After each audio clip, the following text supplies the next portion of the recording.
வணக்கம். தினமலர்.com இரவு 8 மணி செய்திகள். முக்கிய நிகழ்வுகள். கருப்பு பணம் பதுக்கி உள்ள 627 பேர் பெயர் பட்டியல் சுப்ரீம் கோர்ட்டில் தாக்கல். பெயர்களை வெளியிட மறுத்த நீதிபதிகள் சிறப்பு புலனாய்வு குழுவிடம் ஒப்படைக்க உத்தரவு. ஏர்செல் மேக்சிஸ் வழக்கில் முன்னாள் மத்திய அமைச்சர் தயாநிதி சகோதரர் கலாநிதிக்கு சம்மன். மார்ச் 2ஆம் தேதி விசாரணைக்கு ஆஜராக சிபிஐ கோர்ட் உத்தரவு. டெல்லியில் பாரதிய ஜனதா ஆட்சி அமைக்கும் திட்டம். அனைத்து கட்சி தலைவர்களுடன் ஆலோசனை கூட்டத்துக்கு கவர்னர் அழைப்பு. விரிவான செய்திகள். வெளிநாட்டு வங்கிகளில் கணக்கு வைத்திருக்கும் 627 நபர்களின் பெயர் விவரங்களை உச்சநீதிமன்றத்தில் மத்திய அரசு தாக்கல் செய்துள்ளது. வெளிநாட்டு வங்கிகளில் இந்தியர்கள் பதுக்கி வைத்திருக்கும் கருப்பு பணத்தை மீட்க கோரி 2009ஆம் ஆண்டில் மூத்த வக்கீல் ராம்ஜெத் மெலானி தொடர்ந்த வழக்கு உச்சநீதிமன்றத்தில் நடந்து வருகிறது. வெளிநாட்டு வங்கிகளில் கருப்பு பணம் வைத்திருப்பவர்களின் பட்டியலை தாக்கல் செய்யும்படி உச்சநீதிமன்றம் உத்தரவிட்டதை அடுத்து கடந்த திங்களன்று 8 பேரின் விவரங்களை மட்டும் மத்திய அரசு சமர்ப்பித்தது. இதனால் அதிருப்தி அடைந்த தலைமை நீதிபதி HL தாட்டு தலைமையிலான அமர்வு வெளிநாட்டு வங்கிகளில் கருப்பு பணம் வைத்திருக்கும் அனைவரது பெயர் விவரங்களையும் தாக்கல் செய்யும்படி செவ்வாயன்று உத்தரவிட்டது. உச்சநீதிமன்றத்தின் உத்தரவுக்கு கட்டுப்பட்டு ஜெனீவாவில் உள்ள HSBC வங்கியில் கருப்பு பணம் வைத்திருக்கும் 627 பேரின் பெயர் பட்டியலை மத்திய அரசின் அட்டார்னி ஜெனரல் முகுல் ரோஹத்கி தாக்கல் செய்தார். 627 பேரின் வங்கிக் கணக்கு எண்கள், கணக்கில் உள்ள இருப்பு ஆகிய விவரங்களும் அடங்கிய அந்த பட்டியல் சீலிடப்பட்ட உரையில் நீதிபதிகளிடம் அளிக்கப்பட்டது. கருப்பு பணம் தொடர்பாக பிரான்ஸ் அரசு அளித்த தகவல்களின் அடிப்படையில் தயாரிக்கப்பட்டுள்ள இந்த பட்டியலில் இந்தியர்கள், வெளிநாட்டு வாழ் இந்தியர்களின் பெயர்கள் இடம்பெற்றுள்ளதாகவும் 2006ஆம் ஆண்டு வரையிலான வங்கிக் கணக்கு விவரங்களே பட்டியலில் இருப்பதாகவும் தெரிவித்தார். மத்திய அரசின் நடவடிக்கைகள் துவக்கப்பட்டதை தொடர்ந்து பட்டியலில் இடம்பெற்றிருப்பவர்களில் சிலர் வரியை செலுத்தியுள்ளதாகவும் மற்றவர்களிடம் விசாரணை தொடர்வதாகவும் 2015ஆம் ஆண்டு மார்ச் 31ஆம் தேதிக்குள் விசாரணை முடிந்துவிடும் எனவும்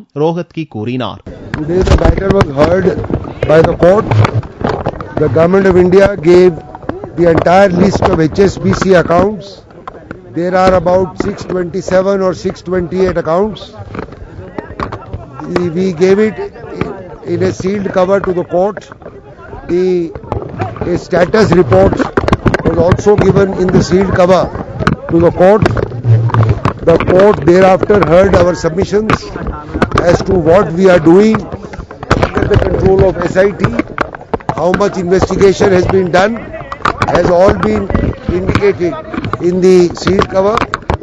It was also indicated to the court that the last date for assessment of all these accounts is 31st of March 2015. இதைத் தொடர்ந்து கருப்பு பணத்தை மீட்பதற்கான வழிவகைகளை ஆராய்வதற்காக நீதிபதி MP ஷா தலைமையில் அமைக்கப்பட்டுள்ள சிறப்பு புலனாய்வு குழுவிடம் 627 பேரின் பெயர் பட்டியலை வழங்க நீதிபதிகள் உத்தரவிட்டனர். மத்திய அரசு தாக்கல் செய்துள்ள சீலிடப்பட்ட உரையை பிரித்து பெயர்களை தெரிவிக்க மறுத்துவிட்ட நீதிபதிகள் நவம்பர் 30ஆம் தேதிக்குள் சிறப்பு புலனாய்வு குழுவை அறிக்கை அளிக்கும்படி உத்தரவிட்டனர். ஏர்செல் மேக்சிஸ் வழக்கில் குற்றம் சாட்டப்பட்டுள்ள முன்னாள் மத்திய அமைச்சர் தயாநிதி, அவரது சகோதரர் கலாநிதி உள்ளிட்டோர் விசாரணைக்கு நேரில் ஆஜராகும்படி டெல்லி சிபிஐ நீதிமன்றம் சம்மன் அனுப்பியுள்ளது. ஏர்செல் நிறுவனத்தை 2006ஆம் ஆண்டில் மலேசியாவின் மேக்சிஸ் நிறுவனம் வாங்கியது. அப்போது மத்திய தொலைத்தொடர்பு துறை அமைச்சராக இருந்த தயாநிதி ஏர்செல் நிறுவனத்தை விற்றுவிடும்படி தனக்கு நெருக்கடி கொடுத்ததாக அப்போதைய உரிமையாளர் சிவசங்கரன் அளித்த புகாரின் பேரில் சிபிஐ 2011ஆம் ஆண்டில் வழக்கு பதிவு செய்தது. இவ்வழக்கில் கடந்த ஆகஸ்ட் 30ஆம் தேதி டெல்லி பாட்டியாலா சிபிஐ நீதிமன்றத்தில் குற்றப்பத்திரிகை தாக்கல் செய்யப்பட்டது. அதில் தயாநிதி, அவரது சகோதரர் கலாநிதி, மேக்சிஸ் அதிபர் அனந்த கிருஷ்ணன் உள்ளிட்ட 4 மீதும் சன் டைரக்ட் டிவி நிறுவனம் உள்ளிட்ட 4 நிறுவனங்கள் மீது சிபிஐ குற்றம் சாட்டியிருந்தது. ஏர்செல் நிறுவனத்தை வாங்க உதவியதற்கு பிரதிபலனாக 600 கோடி ரூபாயை சன் டைரக்ட் நிறுவனத்தில் மேக்சிஸ் நிறுவனம் முதலீடு செய்துள்ளதாக குற்றப்பத்திரிகையில் சிபிஐ குறிப்பிட்டுள்ளது. ஏர்செல் மேக்சிஸ் வழக்கில் சிபிஐயின் குற்றப்பத்திரிகையை விசாரணைக்கு ஏற்றுக்கொள்வதாக பாட்டியாலா நீதிமன்றத்தில் புதனன்று நீதிபதி OB சைனி அறிவித்தார். வழக்கின் முதல் தகவல் அறிக்கை, குற்றப்பத்திரிகை, சாட்சிகளின் வாக்குமூலம் மற்றும் ஆவணங்களை கவனமாக ஆராய்ந்ததில் குற்றம் சாட்டப்பட்டவர்களுக்கு எதிராக வழக்கை நடத்துவதற்கான போதுமான ஆதாரங்கள் இருப்பதாகவும் அதன் அடிப்படையில் வழக்கை விசாரணைக்கு எடுத்துக் கொள்வதாகவும் நீதிபதி சைனி கூறினார். தயாநிதி, கலாநிதி, மலேசிய தொழிலதிபர் அனந்தகிருஷ்ணன் உள்ளிட்ட குற்றம் சாட்டப்பட்ட 8 பேரும் 2015 ஆண்டு மார்ச் 2 தேதி நீதிமன்றத்தில் ஆஜராகும்படி சம்மன் அனுப்ப நீதிபதி சைனி உத்தரவிட்டார். கவர்னர் தலைமையில் நடக்கும் அனைத்துக் கட்சி கூட்டத்தில் ஒருமித்த முடிவு எட்டப்படாவிட்டால் டெல்லியில் மீண்டும் சட்டசபை தேர்தல் நடத்த திட்டமிடப்பட்டுள்ளது. உச்சநீதிமன்ற கண்டனம், ஆம் ஆத்மி, காங்கிரஸ் கட்சிகளின் எதிர்ப்பை தொடர்ந்து டெல்லியில் புதிய அரசை அமைப்பதற்கான வழிவகைகள் குறித்து மத்திய உள்துறை அமைச்சர் ராஜ்நாத்தை டெல்லி லெப்டினன்ட் கவர்னர் நஜீப் ஜங் சந்தித்து ஆலோசனை நடத்தினார். பின்னர் கவர்னர் ஜங் வெளியிட்ட அறிக்கையில் டெல்லியில் புதிய அரசை உருவாக்குவதற்கான வழிவகைகள் குறித்து ஆராய அனைத்துக் கட்சி தலைவர்களுடன் ஆலோசனை நடத்த முடிவு செய்துள்ளதாக தெரிவித்துள்ளார். 70 எம்எல்ஏக்களை கொண்ட டெல்லி சட்டசபையில் பாரதிய ஜனதாவின் பலம் 28 உள்ளது. ஆம் ஆத்மி கட்சியின் பலம் 27, காங்கிரசின் பலம் 8 உள்ளது. சுயேட்சை இதர கட்சி எம்எல்ஏக்களின் எண்ணிக்கை 4 3 இடங்கள் காலியாகவும் உள்ளன.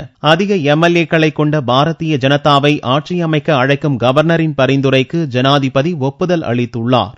ஆட்சி அமைக்க 36 எம்எல்ஏக்களின் ஆதரவு தேவை என்ற நிலையில் பாரதிய ஜனதாவால் பெரும்பான்மையை நிரூபிக்க முடியாத சூழல் இருப்பதால் சட்டசபையை கலைத்துவிட்டு புதிதாக தேர்தலை நடத்த வேண்டும் என்று ஆம் ஆத்மி, காங்கிரஸ் கட்சிகள் வலியுறுத்தி வருகின்றன. இந்நிலையில் மத்திய அரசில் அங்கம் வகிக்கும் மூத்த தலைவர் ஒருவர் கூறுகையில், அனைத்து கட்சிகளுடன் ஆலோசித்த பிறகு ஆளுநர் ஜங் தரப்போகும் அறிக்கையின் அடிப்படையில் மத்திய உள்துறை அமைச்சகம் முடிவை அறிவிக்கும் என்றும், டெல்லியில் எந்த கட்சியாலும் ஆட்சி அமைக்க முடியாத குழப்ப நிலையை நீடித்தால் புதிதாக சட்டசபை தேர்தலை நடத்துவதை தவிர வேறு வழியில்லை என்றும் தெரிவித்தார்.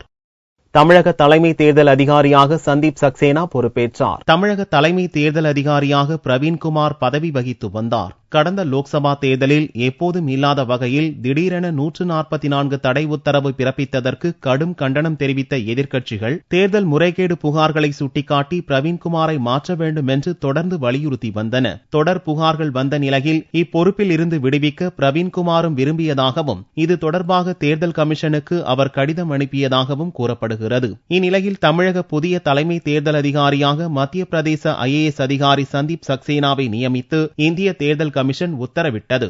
இத்தகவலை தமிழக அரசின் முதன்மை செயலாளர் மோகன் வர்கீஸ் திங்களன்று வெளியிட்டார். புதியதாக நியமிக்கப்பட்ட சந்தீப் சக்சேனா புதன்கிழமையன்று பிற்பகல் தலைமை தேர்தல் அதிகாரி அறையில் பொறுப்பேற்றுக் கொண்டார். அவரிடம் பொறுப்புகளை ஒப்படைத்த பிரவீன்குமார் கைகுலுக்கி வாழ்த்து தெரிவித்தார். இதைத் தொடர்ந்து புதிய தலைமை தேர்தல் அதிகாரிக்கான பெயர் பலகை அங்கு மாற்றப்பட்டது.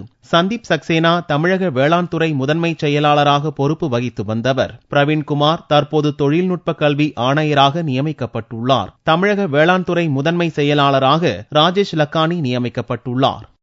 அதிமுக பொதுச் செயலாளர் ஜெயலலிதா புதன்கிழமை அன்று தனது போயஸ் தோட்ட இல்லத்தில் முதல்வர் பன்னீர்செல்வம் மற்றும் அமைச்சர்களுடன் ஆலோசனை நடத்தினார். சொத்து குவிப்பு வழக்கில் சிறை சென்று ஜாமீன் பெற்ற அதிமுக பொதுச் செயலாளர் ஜெயலலிதா அக்டோபர் 18 தேதி சென்னையில் உள்ள போயஸ் இல்லம் திரும்பினார். அதற்கு பின்னர் அவர் யாரையும் சந்திக்கவில்லை. இந்நிலையில் புதன்கிழமையன்று பிற்பகல் போயஸ் தோட்டம் இல்லம் பரபரப்பானது. முதல்வர் பன்னீர்செல்வம், மூத்த அமைச்சர்கள் நத்தம் விஸ்வநாதன், வைத்திலிங்கம், எடப்பாடி பழனிசாமி உள்ளிட்டோர் போயஸ் இல்லம் வந்தனர். தொடர்ந்து தமிழக அமைச்சர்கள் தங்கமணி, ராஜேந்திர பாலாஜி, கோகுல இந்திரா, வளர்மதி, காமராஜ் உள்ளிட்டோரும் வந்து சேர்ந்தனர். போயஸ் கார்டன் இல்லத்தில் 1.5 மணி நேரத்திற்கும் மேலாக முதல்வர் பன்னீர்செல்வம் மற்றும் அமைச்சர்களுடன் ஜெயலலிதா ஆலோசனை நடத்தியுள்ளார். இது மரியாதை நிமித்தமான சந்திப்பு என்று கூறப்பட்டுள்ளது. ஆனால் பால் விலை உயர்வு, கிரானைட் முறைகேட்டு வழக்கில் சகாயம் குழுவுக்கு அனுமதி, பசும்பொன் தேவர் ஜெயந்தி விழா உள்ளிட்ட முக்கிய பிரச்சினைகள் குறித்து இக்கூட்டத்தில் விவாதிக்கப்பட்டதாக கூறப்படுகிறது. முக்கியமாக ஜெயலலிதா முதல்வராக இருந்தபோது 110 விதியின் கீழ் அறிவிக்கப்பட்ட திட்டங்கள் குறித்து துறை ரீதியாக அமைச்சர்களுடன் ஆலோசித்ததாகவும் கூறப்படுகிறது. ஜெயலலிதாவிற்கு சிறை தண்டனை விதிக்கப்பட்ட நிலையில் அவரது தகுதி இழப்பு காரணமாக ஸ்ரீரங்கத்தில் இடைத்தேர்தல் நடத்த வேண்டும் என்று எதிர்க்கட்சிகள் வலியுறுத்தி வருகின்றன. அவரது சிறை தண்டனை தொடர்பான சிறப்பு நீதிமன்ற நீதிபதி குன்காவின் தீர்ப்பு நகல் தமிழக சட்டசபை சபாநாயகருக்கு அனுப்பி வைக்கப்பட்டுள்ள நிலையில் அடுத்த கட்ட நடவடிக்கை குறித்து இக்கூட்டத்தில் விவாதிக்கப்பட்டதாகவும் கூறப்படுகிறது. அறிவுரை கூறி ஹீரோவாக நினைக்கும் கருணாநிதிக்கு கிடைக்கப் போவது ஜீரோதான் என்று பன்னீர்செல்வம் பதில் அறிக்கை வெளியிட்டுள்ளார். திமுக தலைவர் கருணாநிதி பதவி நிலைத்திடவாவது பதறி எழுவீர் என்ற தலைப்பில் செவ்வாயன்று வெளியிட்ட அறிக்கையில் முதல்வர் பன்னீர்செல்வம் தனது பதவியை காப்பாற்றிக் கொள்வதற்காகவாவது மழை பாதிப்பு தொடர்பாக பதறி எழுந்து பணியாற்றிட வேண்டும் என்ற ரீதியில் யோசனை தெரிவித்திருந்தார். இதற்கு பதிலளித்து புதனன்று முதல்வர் பன்னீர்செல்வம் அறிக்கை வெளியிட்டார். அரசியல் ஆதாயம் தேட கற்பனை கதையை வெளியிட்டுள்ளதாக கருணாநிதி மீது குற்றம் சாட்டியுள்ள பன்னீர்செல்வம் 20 மாவட்டங்களுக்கு உயரதிகாரிகள் அனுப்பி வைக்கப்பட்டு எந்தெந்த அமைச்சர்கள் பாதிக்கப்பட்ட மக்களை நேரில் பார்வையிட்டனர் என்ற பட்டியலையும் வெளியிட்டுள்ளார். கருணாநிதி கூறியது போல் 6 லட்சம் ஏக்கர் நெற்பயிர்கள் தண்ணீரில் மூழ்கவில்லை என்றும் 53,000 ஏக்கர் நிலப்பரப்பு மட்டுமே நீரில் மூழ்கி உள்ளதாகவும் முதல்வர் தெரிவித்துள்ளார். கருணாநிதியின் திருவாரூர் தொகுதியில் கமலாலயத்தின் வடக்கு கரை பகுதி சீரமைப்பிற்கு 1 கோடியே 6 லட்சம் ரூபாய் நிதி ஒதுக்கி பணிகள் நடந்து வருவதாகவும் மேற்கு கரை பகுதி சீரமைப்பிற்கு ஒப்பந்த புள்ளிகள் கோரப்பட்டுள்ளன என்றும் பன்னீர்செல்வம் சுட்டிக்காட்டியுள்ளார். ரோமாபுரி தீப்பற்றி எரியும் போது பிடில் வாசித்துக் கொண்டிருந்த நீரோவை போல கருணாநிதி அறிக்கை வெளியிட்டு ஹீரோ ஆகிவிடலாம் என்று பகல் கனவு கண்டாலும் கிடைக்கப் போவது ஜீரோதான் என்று பன்னீர்செல்வம் கூறியுள்ளார். நெல்லையில் அடுத்தடுத்த நாட்களில் 3 பேர் படுகொலை செய்யப்பட்ட சம்பவம் பெரும் பரபரப்பை ஏற்படுத்தியுள்ளது. நெல்லையை அடுத்துள்ள சீவலப்பேரி கொமந்தானூரைச் சேர்ந்த மகேஷ் செவ்வாய்க்கிழமையன்று இரவு இருசக்கர வாகனத்தில் பர்கிட் மாநகர் பகுதிக்கு சென்றார். அப்போது அங்கு மறைந்திருந்த மர்ம நபர்கள் அவரை சரமாரியாக அரிவாளால் வெட்டி கொலை செய்துவிட்டு தப்பினர். மகேஷ் கொல்லப்பட்ட சம்பவம் அறிந்த அவரது உறவினர்கள் மற்றும் பொதுமக்கள் மறியலில் ஈடுபட்டனர். அங்கு வந்த போலீசார் அவர்களை தடியடி நடத்தி கலைத்தனர். மல்லர் மீட்பு கழகத்தினுடைய நெல்லை மாவட்டத்தினுடைய செயலாளர் மல்லர் மகேஷ் அவர்கள் சாதி வெறியர்களால் இன்று படுகொலை செய்யப்பட்டிருக்கிறார். தலித் மக்களுடைய போராட்டங்களை முன்னெடுத்து சாதி வெறியர்களுக்கு எதிராக அவர் தொடர்ச்சியாக போராடிய ஒரே காரணத்துக்காக நெல்லையில் இன்று மாலை 6 மணி அளவில் அவர் படுகொலை செய்யப்பட்டிருக்கிறார். காவல்துறை தலித் மாவட்ட செயலாளர்கள் அனைவருக்கும் துப்பாக்கி ஏந்திய போலீஸ் பாதுகாப்பு தர வேண்டும். தமிழக அரசு உடனடியாக இதை கருத்தில் கொள்ளவில்லை என்று சொன்னால் தென் மாவட்டத்தில் மிகப்பெரிய ஒரு பாதிப்பு உண்டாகும். தமிழக அரசும் காவல்துறையும் மெத்தனம் போக்காக இருப்பதை விடுதலை சிறுத்தைகள் வன்மையாக கண்டிக்கின்றோம். மகேஷ் கொல்லப்பட்ட சில மணி நேரத்திற்குள் அதே பகுதியைச் சேர்ந்த நடராஜன் என்பவரின் மகன் மாரிமுத்துவும் மணல் கடத்தல் கும்பலால் கொல்லப்பட்டார். புதன்கிழமையன்று காலை வீரவநல்லூர் பகுதியைச் சேர்ந்த சுரேஷ் என்பவரும் 4 பேர் கொண்ட கும்பலால் கொலை செய்யப்பட்டார். அடுத்தடுத்த நாட்களில் 3 பேர் வெட்டி கொலை செய்யப்பட்ட சம்பவம் நெல்லை மாவட்டத்தில் பதட்டத்தையும் பரபரப்பையும் ஏற்படுத்தியுள்ளது. கனமழை காரணமாக கோவையில் செங்கல் சூளைகளில் தண்ணீர் சூழ்ந்துள்ளதால் உற்பத்தி முழுவதுமாக நிறுத்தப்பட்டுள்ளது. கோவை மாவட்டம் தடாகம் பகுதியில் 100க்கும் மேற்பட்ட செங்கல் சூளைகள் உள்ளன. பருவமழையின் தீவிரத்தால் தற்போது அங்குள்ள செங்கல் சூளைகள் தண்ணீரால் சூழ்ந்துள்ளன. தண்ணீர் வடிய குறைந்தது 45 நாட்கள் ஆகும் என்பதால் தொழிலாளர்களும் அவரவர் ஊர்களுக்கு சென்று விட்டனர். இதனால் செங்கல் உற்பத்தி நிறுத்தப்பட்டுள்ளது. உற்பத்தி பாதிப்பால் வரும் காலங்களில் செங்கலின் விலை அதிகரிக்கும் என்று செங்கல் உற்பத்தியாளர்கள் தெரிவித்தனர். தொடர்ந்து மழை பெஞ்சு வரதுனால நம்ம ஏரியாவில் செங்கல் உற்பத்தி கடுமையா பாதிச்சிருக்கு. மேலும் இந்த வாரத்திலிருந்து தீபாவளிக்கு அடுத்த வாரத்திலிருந்தே கன்ஸ்ட்ரக்ஷன் ஒர்க் எல்லாம் தொடங்கிடுவாங்க. ஆனா அந்த கன்ஸ்ட்ரக்ஷன் ஒர்க்குக்கு தேவையான முழுமையான செங்கல் இந்த ஏரியாவில் இருந்து கொடுக்குமாங்கிறது சந்தேகமா தான் இருக்கு. ஏன்னா புது செங்கல் தயாரிச்சு வெளியே போறதுக்கு 1 மாசத்துக்கு மேலாகும். ஏற்கனவே தயாரிக்கப்பட்ட செங்கற்களும் தண்ணீரில் கரைந்து விட்டதால் அவற்றின் சப்ளையும் பாதிக்கப்பட்டுள்ளது. உண்மையான அரசன் எங்க அப்பாதான் என்ற வரிகளுடன் மகன் வெளியிட்ட புகைப்படங்களால் காஷ்மீர் போலீஸ் டிஐஜிக்கு சிக்கல் அதிகரித்துள்ளது. காஷ்மீர் மாநிலம் ஜம்மு மண்டல போலீஸ் டிஐஜியாக இருக்கும் ஷக்கீல் பெய்கின் காலில் ஷூக்களை போலீஸ்காரர் போட்டு விடுவது, வீட்டை விட்டு வெளியில் வரும்போது ஒருவர் குடை பிடிப்பது, டிஐஜியின் மகன் கால்ஃப் விளையாட துப்பாக்கி ஏந்திய வீரர் கொடிப்பிடிப்பது போன்ற புகைப்படங்கள் தற்போது காஷ்மீரில் பெரும் பரபரப்பை ஏற்படுத்தியுள்ளன. சமூக வலைதளங்களில் வேகமாக பரவி வரும் இந்த புகைப்படங்களை வெளியிட்டிருப்பது டிஐஜியின் சொந்த மகன்தான். என் அப்பாதான் உண்மையில் ராஜா என்று புகைப்படங்களுக்கு கீழே மகன் தலைப்பு கொடுத்திருப்பது இணையதள ஆர்வலர்களை கடுமையாக கொந்தளிக்க வைத்துள்ளது. ஜனாதிபதியின் போலீஸ் பதக்கம் உள்ளிட்ட பல விருதுகளை பெற்ற டிஐஜி ஷக்கீல் பெய்கின் புகழ் சொந்த மகனாலேயே காற்றில் பறக்கிறது. இதுபோன்ற போலீஸ் அதிகாரிகளால் தான் பாதுகாப்பு படைகளுக்கு இழுக்கு ஏற்படுவதாக நாட்டின் முதலாவது பெண் IPS அதிகாரி கிரண் பேடியும் சாடி உள்ளார். தங்கத்தின் விலை புதன்கிழமையன்று சவரனுக்கு 8 ரூபாய் அதிகரித்திருந்தது. ஒரு சவரன் தங்கம் 20,504 ரூபாய்க்கு விற்பனையானது. 1 கிராம் ஆபரண தங்கம் 2,563 ரூபாயாக இருந்தது. வெள்ளி கிராமுக்கு 10 காசுகள் உயர்ந்து 1 கிராம் 40 ரூபாய் 90 காசுகளுக்கு விற்பனையானது. பார்வெள்ளியின் விலை 38,185 ரூபாயாக இருந்தது. கந்தசஷ்டி திருவிழாவின் முக்கிய நிகழ்ச்சியான சூரசம்ஹாரம் தமிழகத்தில் உள்ள அனைத்து முருகன் கோவில்களிலும் கோலாகலமாக நடந்தது. முருகனின் 2ஆம் படை வீடான திருச்செந்தூரில் லட்சக்கணக்கானோர் முருகனை தரிசித்தனர். கந்தசஷ்டி திருவிழா தமிழகத்தில் உள்ள அனைத்து முருகன் கோவில்களிலும் கடந்த 24ஆம் தேதி துவங்கியது. ஐப்பசி மாத அமாவாசையில் இருந்து 6வது நாளான புதன்கிழமையன்று முருகப்பெருமான் அரக்கன் சூரபத்மனை அழிக்கும் சூரசம்ஹார விழா தமிழகத்தில் உள்ள அனைத்து முருகன் கோவில்களிலும் நடத்தி காட்டப்பட்டது. முருகனின் 2ஆம் படை வீடான திருச்செந்தூரில் லட்சக்கணக்கானோர் சூரசம்ஹார நிகழ்ச்சியை தரிசிக்க கடற்கரையில் சீரும் சிறப்பாக நடந்தது. திருச்செந்தூர் கடற்கரையில் கூடியிருந்த பக்தர்கள் முருகனுக்கு அரோகரா என்று கோஷம் எழுப்பியவாறு முருகனை வழிபட்டனர். முருகப்பெருமான் கையில் இருந்து சீறி வந்த வேல் சூரபத்மனை அழிக்கும் போது முருக பக்தர்கள் கரகோஷம் எழுப்பி முருகனை வழிபட்டனர்.